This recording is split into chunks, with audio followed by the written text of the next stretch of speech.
Hello, everyone. I know I've been doing a lot of videos lately about jobs and such, but I wanted to do one real quick about something that I've been interested in doing for just about probably a month now, maybe 2 months.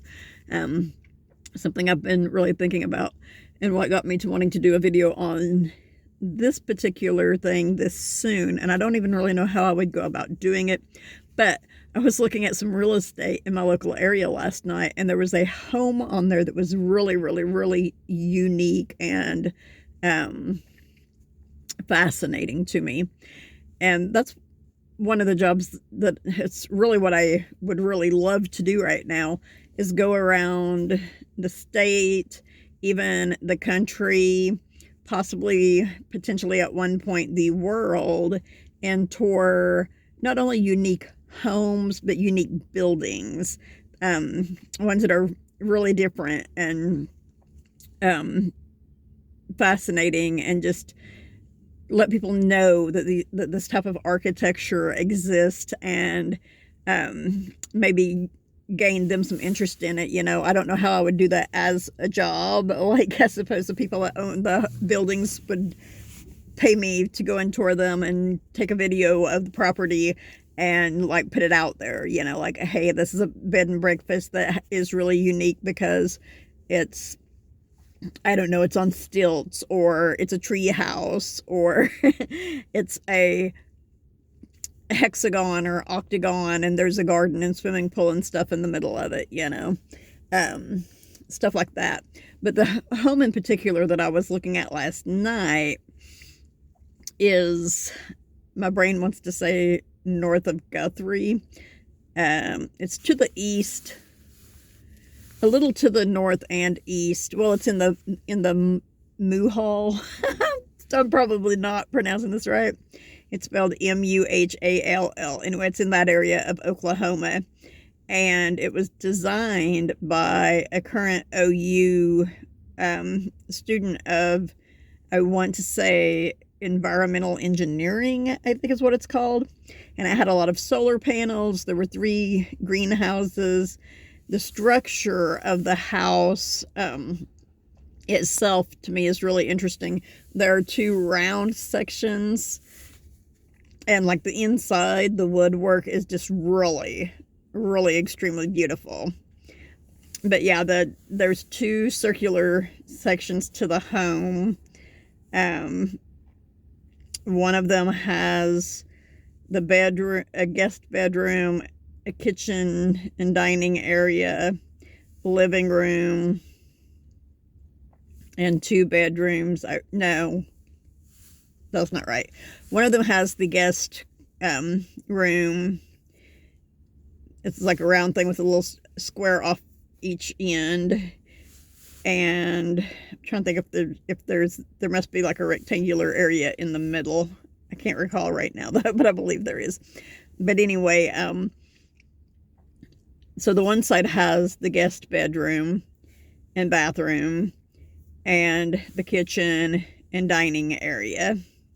And then the other side has the square off the end is the guest room.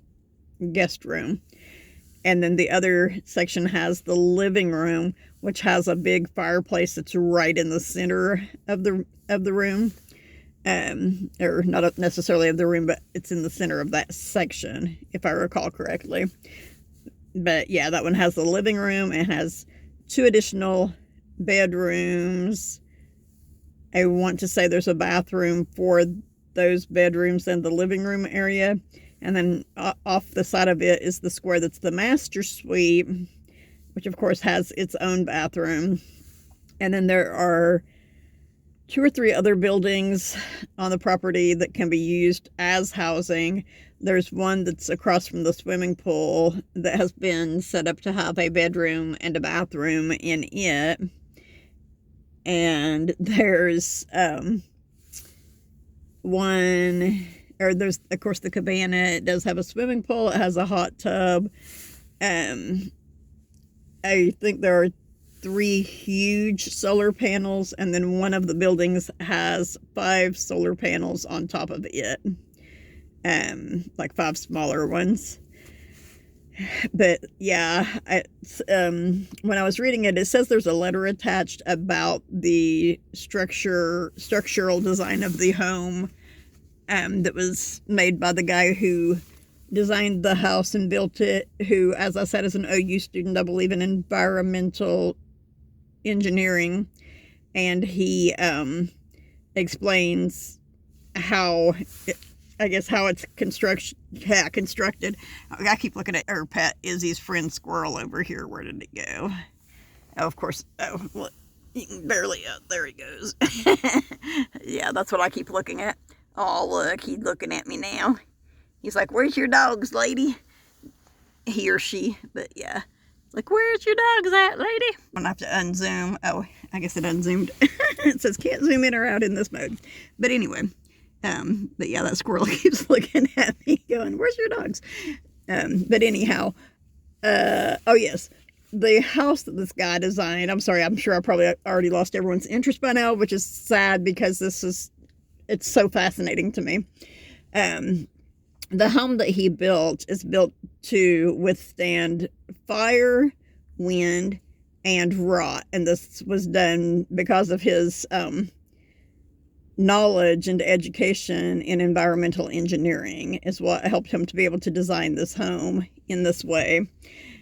So I was looking at it and I'm going, wow, not only do I wish that the home has a whole bunch of land with it. I'm like, not only do I, and it's like in an area where I want to say there's a river.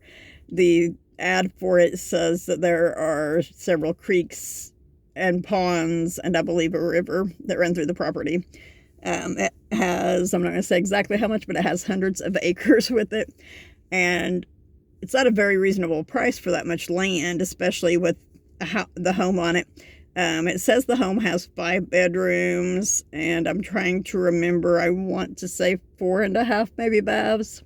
But as I said, one of the bedrooms is outside of the main home. So the main home actually has 4, and there's a full bath, I believe, in the building that has the one bedroom that is outside the main house.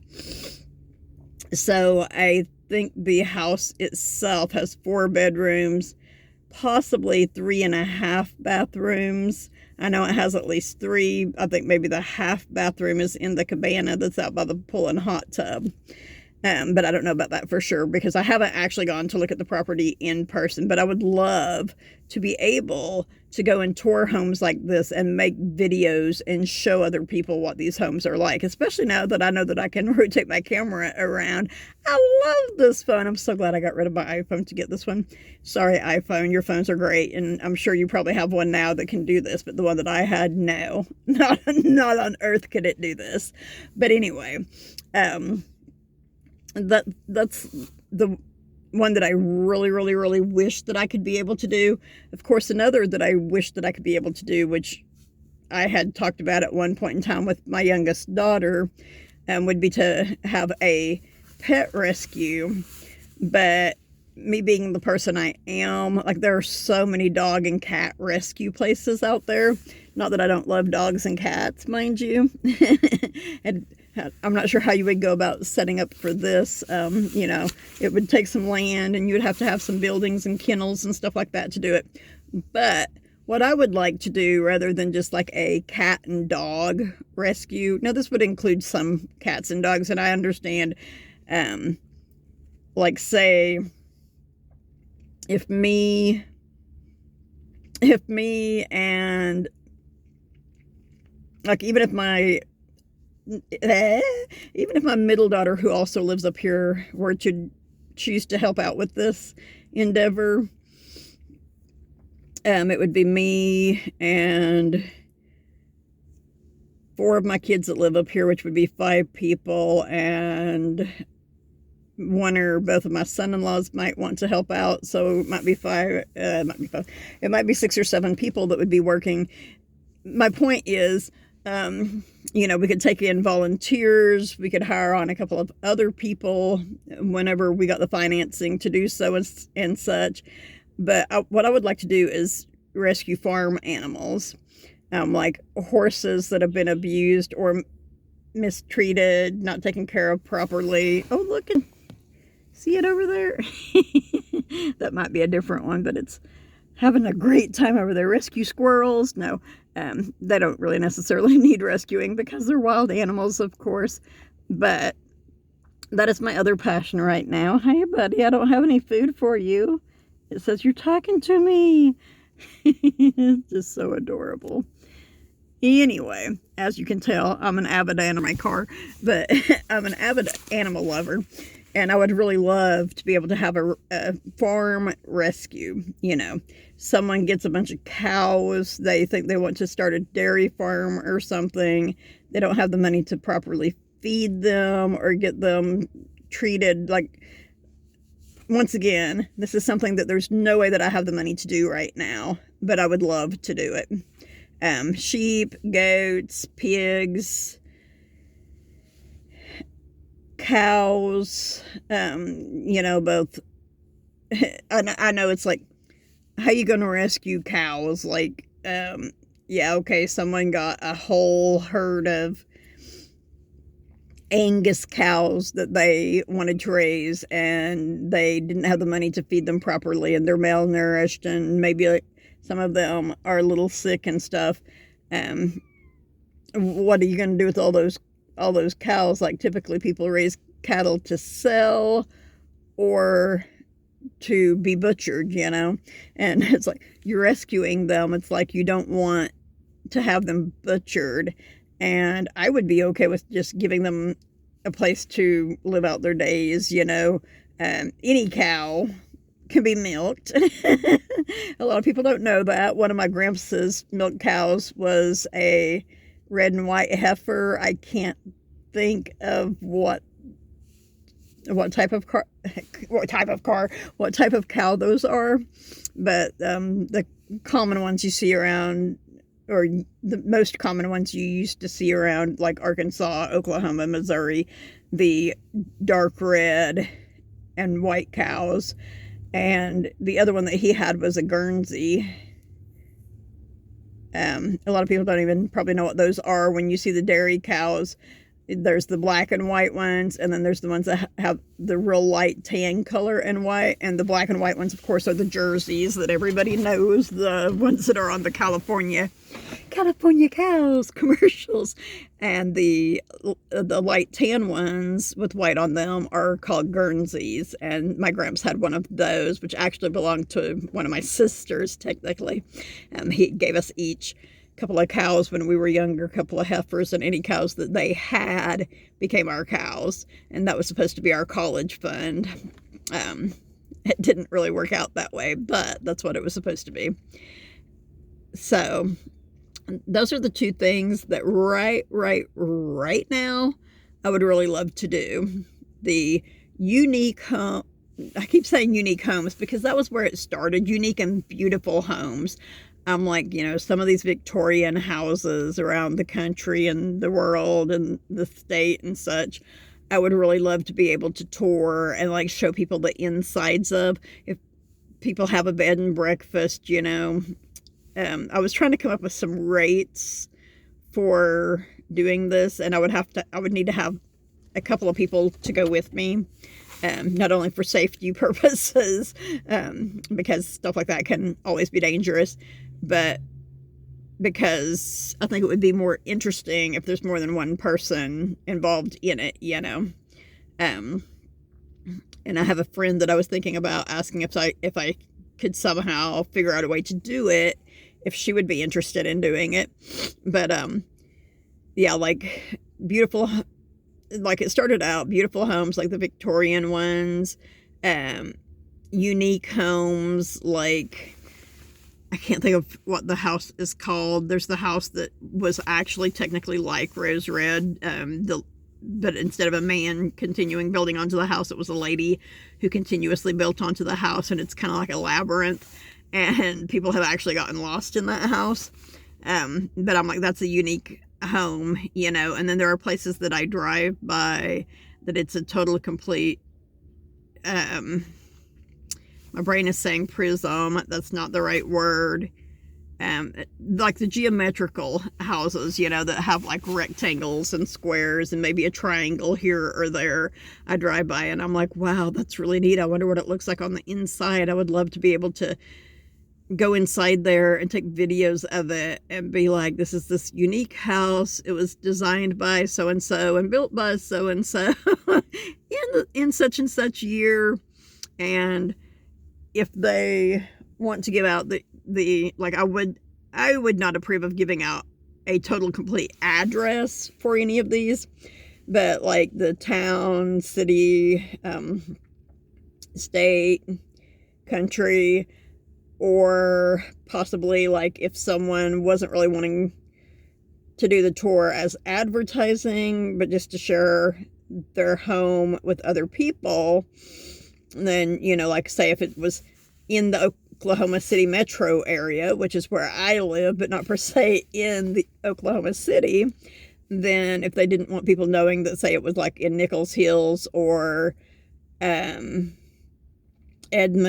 or Moore or wherever, then we could just say in the Oklahoma City metro area, and, you know, same goes with other areas. But yeah, it started out being about homes because of those ones I would drive by and I'd be like, wow, I wonder what that looks like on the inside. And then I got to thinking and I was like, you know, but not just homes, buildings. There are several buildings that are really unique. Like I used to work at the Crescent Hotel in Eureka Springs, which is a very, I want to say it's a unique building. A lot of people might not consider it to be, but to me it's unique. And down the road from that is a Catholic church, which I also always considered to be very beautiful and unique. So I was thinking about those two places. And then, of course, I watch a lot of crime drama shows and other shows. And I was watching Rizzoli and Isles, which is in Boston. And I'm looking at some of the buildings that they show on there, and I'm like, oh my gosh, those buildings are so unique. Like, I would like to be able to go and tour those and be like, so this is this building, and it was designed by so-and-so, built in so-and-so and such year, and this is its purpose, and it's a beautiful and unique building I wanted to share with my viewers, you know. I wish that there was a way that I could get paid for doing that, because it would be totally, totally fun. Travel around, maybe take my dogs with me if people don't mind the dogs being there. That wouldn't necessarily have to be part of it, but there's a couple of people that I think would probably be interested in also doing this. One of them would, I'm sure, not mind going along and doing stuff, but probably would not want to be on camera. And the other one, I'm not really sure if she would want to be on camera or not. I haven't mentioned it to her because, like, as I said, I don't know how I would go about getting paid for doing that. If I was a Rockefeller or a Hilton or something, I could just go ahead and, you know, have the money myself and go and be like, is it okay if I tour your home? But like, they'd be like, who are you and why do you want to tour my home? But it's something that I thought was really, really, really interesting. You know, it'd be fascinating to do. Like, this is a brewing company, or this is a distillery. That was part of what made me decide on buildings too. I was watching Master Distillers, and almost certain that's what it's called. And I was like, yeah, distilleries are like so fascinating. Like, at one point in time, there was it started out as a 1,400 and some odd acres that was for sale in Florida. And then it changed to 1,200 and some odd acres. And the reason for that was because someone bought 200 and some odd acres of it that had a distillery on it. And when I first originally looked at the property, I didn't realize that it even had a distillery on it. And when they bought the land that had the distillery on it, the price of the home and the other land dropped by about $4,000. $4 million. I keep doing that. But anyway, yeah, it dropped by about $4 million. They were originally wanting $12 million for it, and it went down to like 7.8, I think it was, which was partly because they had sold that. And now the whole thing has been sold, which that's way far away from my family. I used to always think I'd love to live way far away from my family, and I moved a state away from them. And now I'm like, I miss my family. I wish I could be where I could help them out. Not that I can help anyone out really anyway financially. And what I do right now is food delivery. So that's like my only means of income right now. But if there's anyone out there that has a unique home or building, a beautiful home or building that would love for me to come and tour it and maybe pay me a little to do it, I was at one point I had a plan that I was thinking up that would be like $100 for me to tour a house up to 1,000 feet, and then every 500 up to 1,000 square feet, I'm sorry, for $100, and then every 500 square feet after that would add another $100, and that would give me income to be able to, you know, buy gas, provide food for myself, maybe give a little bit of money to people who go with me, and actually turn it into a legit business. So if there's anyone out there that has a unique building or home that you would be interested in me touring, subscribe to my videos, like this video, leave a comment, you know, and I had come up with a name for the business if I were to do it, but now I forgot what it was. But anyway, I don't know. I'm not real comfortable with, like, I'm not going to put my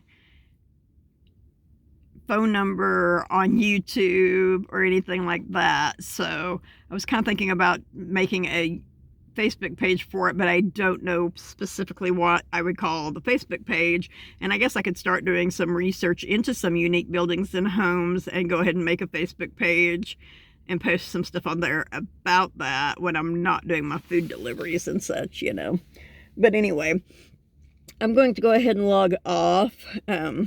Once again, I'm with my son who's donating plasma. Very important thing for people to do, especially in this time. But anyway, I am going to go ahead and go so I can do a couple of other things, let my phone charge for a while, because I'm going to have to work probably in about an hour and a half or so. And everyone have a good whatever time of day or night it is in your part of the world, and stay positive.